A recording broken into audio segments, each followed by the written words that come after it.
Hello and welcome back to the channel. मैं रिवीन। कैसे हैं आप सब? आई होप आप सब बिल्कुल फर्स्ट क्लास होंगे, राइट। सो आज हम पढ़ेंगे क्लास 12th माइक्रो इकोनॉमिक्स का बहुत इंपॉर्टेंट टॉपिक, और वो है उत्पादन फलन, जिसे हम कहते हैं प्रोडक्शन फंक्शन। ठीक है, तो आइए सबसे पहले जान लेते हैं इसका डेफिनेशन। ठीक है, तो देखिए यहाँ पे उपादानों यानी कि जो भी इनपुट है एवं उत्पादनों यानी कि जो भी हमारा आउटपुट निकलता है, ठीक है, इन दोनों के फलनात्मक संबंध को उत्पादन फलन कहा जाता है। ठीक है, उत्पादन फलन हमें यह बताता है कि समय की एक निश्चित अवधि में उपादान यानी कि इनपुट के परिवर्तन से आउटपुट के आकार में किस प्रकार और कितनी मात्रा में परिवर्तन होता है। ऐसे समझिए आप इस चीज़ को कि हम जितना बीज बोते हैं उतना ही उगता है ना। जैसे कि मान लीजिए मेरा एक फैक्ट्री है चिप्स बनाने का, और मैं 50 किलो आलू खरीदती हूँ। ठीक है, आलू लेती हूँ किस लिए, और आलू को इनपुट करती हूँ, और मुझे क्या निकलता है, 50 पैकेट आलू के चिप्स के पैकेट निकलते हैं। तो अगर मैं इनपुट में वृद्धि करके इसे 55 kg कर दूँ तो हो सकता है कि मेरा 55 पैकेट निकल कर आ जाए। तो ये जो आउटपुट में परिवर्तन होता है इसका अध्ययन कौन करता है, उत्पादन फलन। आई होप आपको ये टॉपिक समझ आया होगा। तो आगे हम देखेंगे इसका फलन। ठीक है, देखिए उत्पादन केवल भौतिक मात्रात्मक संबंध पर आधारित है। इसमें मूल्यों का समावेश नहीं होता, इसमें सिर्फ भौतिक से संबंधित है। ये भौतिक मतलब कि फिजिकल चीज़ें जिसे हम देख सकते हैं, जिन्हें हम छू सकते हैं। ठीक है, आगे देखिए कि इसका फलन क्या है, मतलब इसे हम समीकरण में कैसे दिखाते हैं, इक्वेशन में कैसे दिखाते हैं।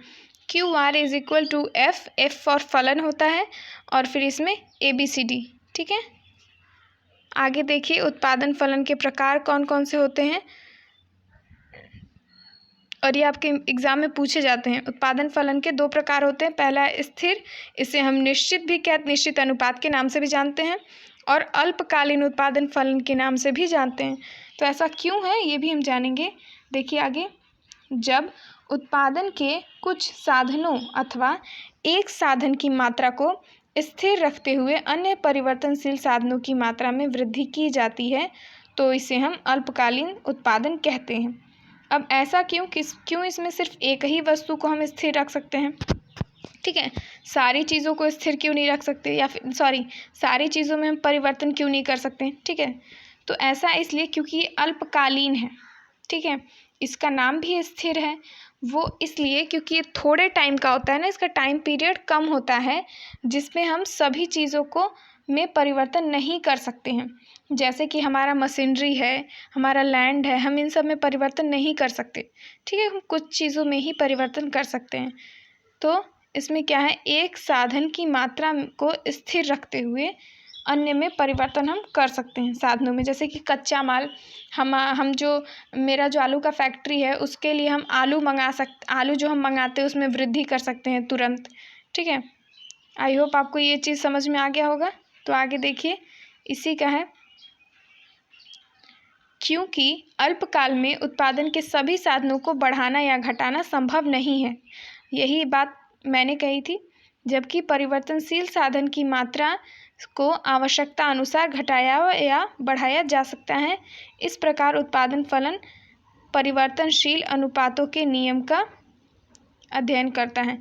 ये चीज़ आप कहीं पे नोट डाउन कर लीजिए कि उत्पादन फलन परिवर्तनशील अनुपातों के नियम का विषय है। ये किसका विषय है, तो परिवर्तनशील अनुपातों के नियम का विषय है। ये कई बार एमसीक्यू में पूछा गया है और लगभग हमेशा ही पूछा जाता है। ठीक है, ये बहुत इम्पॉर्टेंट है, और अगला भी बहुत इम्पॉर्टेंट है, तो ध्यान से देखिएगा और कहीं पे लिख जरूर लीजिए।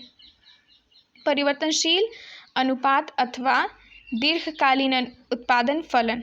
ठीक है, जब उत्पादन के सभी साधन परिवर्तनशील होते हैं, अर्थात जब किसी साधन को स्थिर न रखकर सभी साधनों की मात्रा में वृद्धि की जाती है तो उसे परिवर्तनशील साधन वाला उत्पादन फलन कहते हैं। यानी कि हम इसमें किसी भी साधन को स्थिर नहीं रखते, इसमें सभी में हम परिवर्तन कर सकते हैं।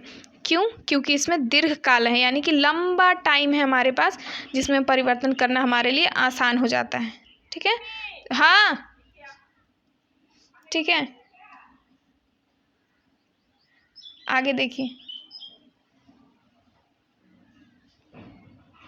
उत्पादन फलन कहते हैं, यह उत्पादन फलन दीर्घकालीन होता है क्योंकि दीर्घकाल में उत्पादन के साधनों को आवश्यकता अनुसार, ठीक है, आवश्यकता के अनुसार परिवर्तन किया जा सकता है।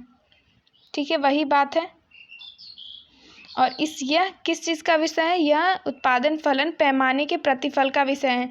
ये दूसरा चीज़ ये MCQ में ज़रूर पूछा जाता है। ठीक है, तो इसे भी आप नोट डाउन कर लीजिएगा। ऐसे ही आपको MCQ चाहिए तो आप प्लीज़ मेरे चैनल को सब्सक्राइब कीजिए।